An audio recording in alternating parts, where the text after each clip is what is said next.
You know, folks, aviation is so important and so powerful, and it can have transforming effects on the way we fly.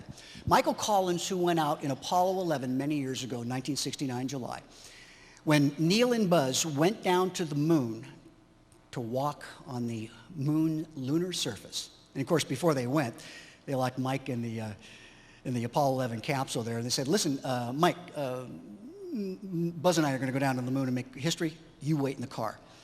So they went down, they made history, and Michael Collins said that when he was out there alone, farther than any man had been away from home, Earth, at that time, alone, he said he went out an engineer, but he came back a poet.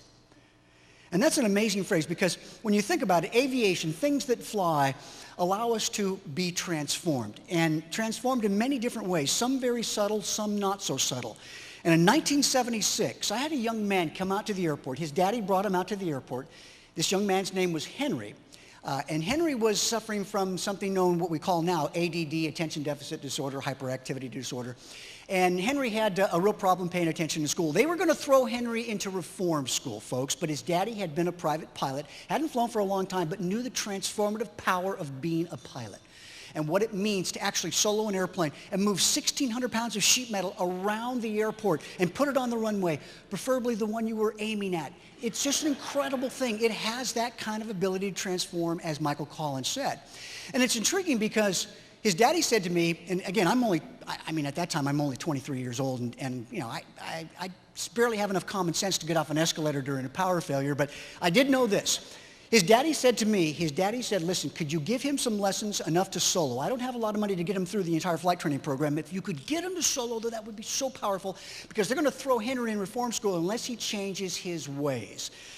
And so, folks, again, at that age, I only knew one thing. Never let anybody get out of an airplane unless they experience some form of success. That's the key.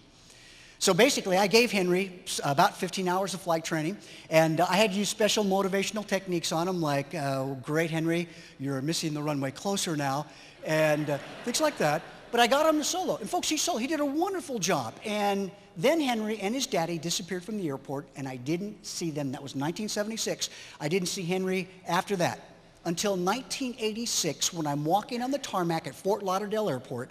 I pass a gaggle of 737s on my way to stairwell board a 737. And all of a sudden I hear this. I hear, Rod.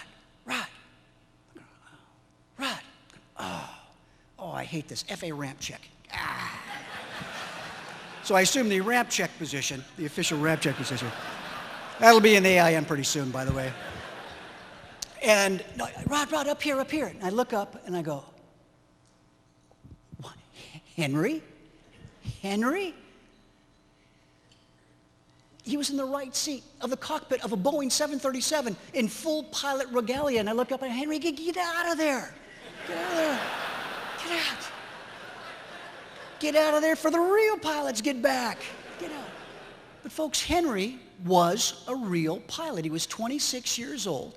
He had graduated from college. He had made it up in the right seat of a Boeing 737. And Henry's counselor Henry didn't have ADD. He just needed an opportunity to be successful doing something that he likes, something that would give him that sense of self-esteem that was earned rather than just a token of someone's appreciation. And Henry was an airline pilot. It was incredible. It was truly phenomenal. Henry didn't have ADD. His counselor had CDD, counselor diagnostic disorder. And those are two different things. And that's how transforming aviation can be. Oh, thanks. It's amazing. It's amazing when you think about it. Aviation does that to us, and it truly is phenomenal. You remember how it is when you first went out to solo? You get kind of scared and nervous, like at Long Beach many years ago when the guy keyed the microphone, actually transmitted over the radio. The instructor keyed the microphone and said, Long Beach Tower, this is 2132 Bravo. I got a student here ready to solo. And in the background you hear, no! Not ready yet.